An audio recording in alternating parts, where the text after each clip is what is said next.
Agitnala, hi everyone! Yiddish speakers can understand German speakers, and German speakers can understand Yiddish speakers, right? Well, mostly yeah, but once in a while there'll be a word that'll have one or the other scratching their head. That didn't make sense. And the truth is, while a lot of these words look and sound the same, doesn't mean they mean the same thing. And that is why we'll be having a look at some false friends between German and Yiddish. Let's have a look. First up, we have the Yiddish word aufgeregt and the German word aufgeregt. In Yiddish, it means angry, while in German, it means excited. So if a Yiddish speaker says, ich bin aufgeregt, or a German speaker would say, ich bin aufgeregt, they are trying to express two completely different emotions.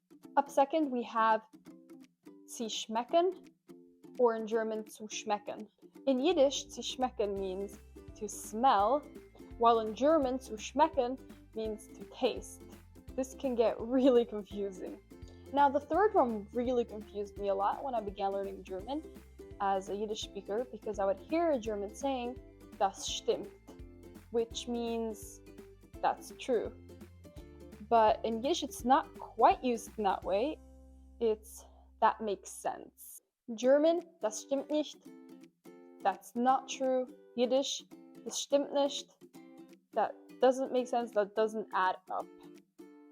And the last one is just a half false friend. The German word nervös, meaning nervous, in Yiddish can be used either as nervous or as agitated. Ich sei nervös, das geht mir auf den Nerven.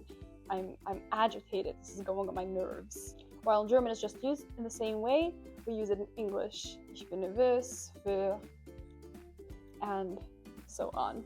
That's all for today. Auf Wiedersehen. Tschüss.